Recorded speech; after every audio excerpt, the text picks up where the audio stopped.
Giton a le teint frais, le visage plein et les joues pendantes, l'œil fixe et assuré, les épaules larges, l'estomac haut, la démarche ferme et délibérée.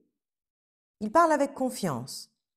Il fait répéter celui qui l'entretient et il ne goûte que médiocrement tout ce qu'il lui dit. Il déploie un ample mouchoir et se mouche avec grand bruit. Il crache fort loin et il éternue fort haut. Il dort le jour, il dort la nuit et profondément. Il ronfle en compagnie. Il occupe à table et à la promenade plus de place qu'un autre. Il tient le milieu. En se promenant avec ses égaux, il s'arrête et on l'arrête. Il continue de marcher et l'on marche. Tous se règlent sur lui. Il interrompt. Il redresse ceux qui ont la parole. On ne l'interrompt pas. On l'écoute aussi longtemps qu'il veut parler. On est de son avis. On croit les nouvelles qu'il débite. S'il s'assied, vous le voyez s'enfoncer dans un fauteuil, croiser les jambes l'une sur l'autre, froncer le sourcil, abaisser son chapeau sur ses yeux pour ne voir personne ou le relever ensuite et découvrir son front par fierté et par audace. Il est enjoué, grand rieur, impatient, présomptueux, colère, libertin, politique, mystérieux sur les affaires du temps.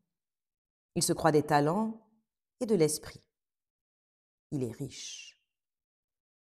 Phédon a les yeux creux, le teint échauffé, le corps sec et le visage maigre. Il dort peu, et d'un sommeil fort léger, il est abstrait, rêveur, et il a, avec de l'esprit, l'air d'un stupide. Il oublie de dire ce qu'il sait, ou de parler d'événements qui lui sont connus. Et s'il le fait quelquefois, il s'en tire mal.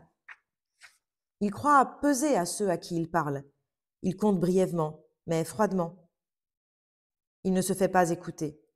Il ne fait point rire. Il applaudit, il sourit à ce que les autres disent. Il est de leur avis. Il court, il vole pour leur rendre de petits services.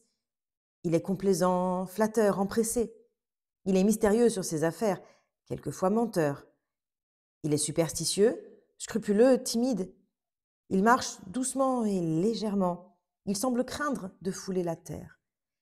Il marche les yeux baissés et il n'ose les lever sur ceux qui passent. Il n'est jamais du nombre de ceux qui forment un cercle pour discourir. Il se met derrière celui qui parle, recueille furtivement ce qui se dit, et il se retire si on le regarde. Il n'occupe point de lieu, il ne tient point de place.